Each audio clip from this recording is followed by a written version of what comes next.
오늘 이제 나폴리 경기를 보면 애초에 스페지아가 나폴리와의 전력차가 좀 큰 팀이었어요. 이제 그리고 여기에 더해서 스페지아가 스쿼드에서 8명의 선수가 부상, 1명의 선수는 출장 정지. 그러니까 팀적으로도 매우 불리한 상황이었거든요. 그러다 보니까 스페지아가 엄청나게 수비적으로 나왔죠. 그래서 일단 기본적으로 수비 라인을 많이 내리고, 반면에 나폴리는 수비 라인을 최대한 끌어올려서 사실상 김민재와 라흐마니가 하프라인을 넘어서 올 정도로 거의 그냥 반코트 경기를 했습니다. 그리고 여기서 김민재 선수의 역할은 크게 두 가지가 있었죠. 첫 번째는 수비 라인이 높기 때문에 전방으로 올라왔을 때 스페지아가 뒷공간을 노리는 순간 김민재가 이 뒷공간을 얼마나 잘 커버할 수 있느냐. 일단 첫 번째 장점부터 볼게요. 오늘 이 스페지아의 공격수들, 그리고 나폴리의 수비 라인, 약간 클래스 차이가 좀 컸습니다. 그래서 오늘 경기 보시면 스페지아가 나폴리의 공격을 하프라인에서 끊어내는 장면이 한번 나왔어요. 그래서 역습을 전개하게 되는데, 이때 김민재가 후방에서 뛰어들어가고 있죠. 그리고 이 스페지아의 공격수 한 명이 라흐마니의 뒤쪽으로 뛰어들어가거든요.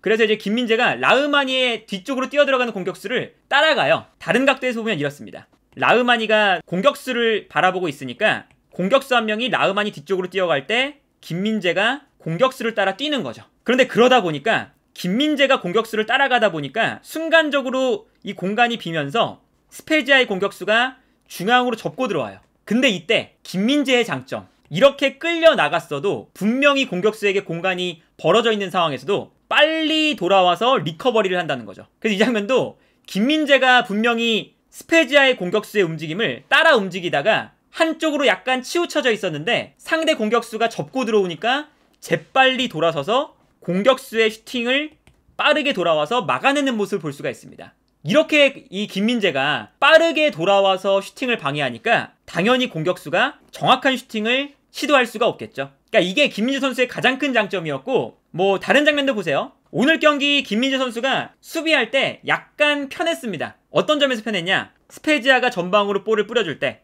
김민재가 너무나 쉽게 이 스페지아의 공격수보다 훨씬 더 빠른 스피드를 보여주면서 따라가서 후방에서 넘어오는 볼을 끊어냅니다. 전방으로 볼을 뿌려줬을 때는, 제공권을 활용해서 볼을 뿌려줬을 때는 김민재가 빠르게 올라와서 공격수보다 먼저 이 볼을 끊어내는 모습을 볼 수가 있죠. 그러니까 이런 거 보시면 일단 이 나폴리가 오늘 경기 아무리 라인을 올렸어도 안정적으로 수비를 할 수가 있었어요. 그리고 뭐 이번 시즌에 뭐 당연하게도 나폴리가 지금 득실차가 오늘 경기 3대 0으로 또 승리하면서 플러스 36점이거든요. 근데 이 플러스 36점이 왜 나왔느냐? 물론 득점도 많이 했지만 최다 득점 팀인 동시에 최소 실점 팀이기 때문이죠. 그러니까 이제 그만큼 나폴리가 공격적인 팀이지만 수비가 좋기 때문에 이게 가능한 건데, 오늘 경기 뭐 김민재와 라흐마니 이 두 명의 선수가 스페지아의 공격수들을 상대하기에는 클래스적으로 매우 차이가 많이 나는 모습을 보여줬다. 확실하게. 그런데 여기서 이제 김민재 선수의 두 번째 미션은 뭐였냐? 아무래도 스페지아가 많이 내려가 있을 때가 많아요. 그러다 보니까 최근 이제 현대 축구에서 중요해지는 게 뭐냐면, 앞선에 있는 플레이메이커들이 상대 수비의 좁은 공간에 막혀서 볼을 받기가 어려운 상태입니다. 그러면 상대적으로 뒤에 있는 선수들, 좌우 풀백이나 중앙 수비수가 올라와서 볼을 받은 이후에 수비수나 풀백이 볼을 전개해야 된다는 거죠. 근데 약간 이제 김민재 선수가 오늘 경기 초반에 불안한 모습을 보여줬던 부분 중 하나가 요 전진 패스가 김민재 선수의 장점까지는 아닙니다. 김민재 선수가 뭐 반대편으로 전환해주는 롱패스, 이런 것들은 너무나 좋은데, 현지 매체에서도 지금 김민재에 대한 평가를 하면 어떤 평가를 하냐? 이제 이탈리아의 대표적인 수비수죠. 보누치와 키엘리니, 이 두 명의 유형을 봤을 때 김민재는 보누치의 유형이 아니라 키엘리니의 유형이다 라는 이제 평가를 해요. 그 말은 아무래도 보누치처럼 이 좁은 공간 사이로 전진 패스를 넣어줄 수 있는 공격 전개 능력을 갖추고 있기보다 키엘리니처럼 조금 더 이제 피지컬을 활용한 아주 훌륭한 수비를 보여주는 선수의 유형이다 라는 평가를 하는 거죠. 그래서 아무래도 오늘 나폴리가 이 스페지아가 수비 라인을 촘촘하게 만들고 있기 때문에 김민재가 전진 패스를 넣어줘야 될 순간이 있었는데, 요럴 때 약간의 실수가 나왔습니다. 이제 이 장면도 보시면 이 스페지아의 수비수 사이로 김민재가 앞선에 있는 선수에게 패스를 보내줘야 되는 상황이었어요. 근데 여기서 김민재 선수가 약간 패스가 부정확하게 가면서 스페지아의 공격수에게 패스가 차단당합니다. 근데 여기서 이제 김민재가 좋은 건 패스를 차단당하자마자 다시 압박해요. 그래서 볼을 찾아오죠. 그리고 여기서 김민재가 태클에 성공했는데 다시 볼이 뒤로 흘렀거든요. 뒤로 흐르면서 스페지아의 공격수가 다시 볼을 소유한 다음에 앞쪽으로 패스를 보내주는데 여기서도 김민재가 다시 옆으로 움직이면서 볼을 또 끊어냅니다. 그리고 여기서 볼을 끊어냈는데 끊어낸 볼이 다시 스페지아의 선수에게로 가요. 그래서 스페지아의 공격수가 다시 앞쪽에 있는 선수에게 패스를 보내주는데 이것 또한 김민재가 다시 움직여주면서 또 끊어냅니다. 그래서 김민재가 또다시 볼을 끊어내고 여기서도 이제 이 볼이 끊어냈는데 다시 스페지아의 선수에게 흘러가서 또다시 스페지아가 패스를 보내주니까 김민재가 또다시 따라가서 압도적인 스피드로 공격수보다 먼저 이 패스를 끊어내는 모습을 볼 수가 있었어요. 그러니까 이 장면 보시면 김민재 선수가 일단은 실수가 한 번 나왔는데 실수가 나오자마자 스페지아의 패스 한 3번에서 4번 정도의 패스를 자기 스스로 다시 막아내는 모습까지 보여줬다. 그러니까 이런 거 보면 김민재 선수의 장점도 명확하고 그리고 약간 김민재 선수가 물론 평범한 선수들보단 전진 패스가 좋지만 이제는 김민재 선수는 월드 클래스 반열의 수비수들과 비교를 해야 되니까 월드 클래스 선수들과의 비교를 했을 때는 전진 패스는 분명히 김민재 선수가 다듬어야 되는 부분이다 라는 걸 알 수 있겠죠. 그리고 실제로 스팔레티 감독이 이 부분을 고쳐야 한다 라고 언급을 하기도 했었어요, 시즌 초반에. 그래서 이게 김민재 선수가 이렇게 미스가 나올 때도 있었지만 전진 패스가 잘 들어가면 어떤 모습이 나오냐, 이 장면 보시면 김민재 선수가 하프라인 위까지 올라와서 볼을 소유하고 있어요.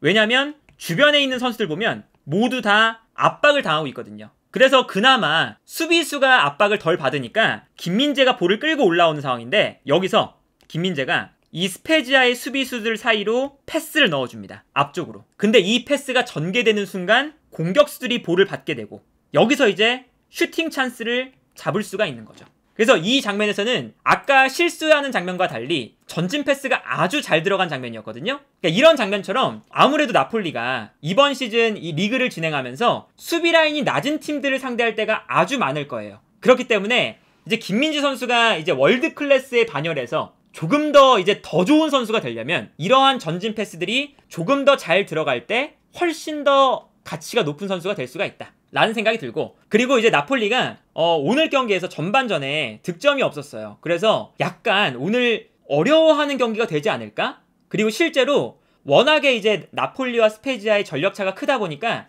약간 나폴리가 조금 설렁설렁하는 플레이들이 좀 나왔었습니다. 그런데 역시나 나폴리가 압도적으로 좋은 모습을 보여주는 이유 중 하나는 스팔레티 감독이 이러한 선수들의 설렁설렁하는 플레이를 단 한순간도 놓치질 않아요. 그래서 오늘 경기 어떤 장면이 나왔냐, 이 장면이 뭐였냐면 폴리타노가 치고 들어가는데 이때 오시맨이 오프사이드 위치였어요. 그래서 오시맨이 이 볼을 가지러 가다가 오프사이드에 걸린 걸 알고 약간 플레이를 멈췄죠. 그래서 오시맨이 여기서 플레이를 멈추는 상황이었고 폴리타노가 빠르게 달려가서 다시 볼을 가져옵니다. 근데 오시맨이 들어가다가 측면에서 여기서 이제 사이드에서 부심이 깃발을 드니까 플레이를 멈췄어요. 멈칫했어요. 그리고 폴리타노가 오프사이드 라인에서 밖에 있었으니까 다시 뛰어들어오면서 폴리타노가 볼을 가져갔습니다.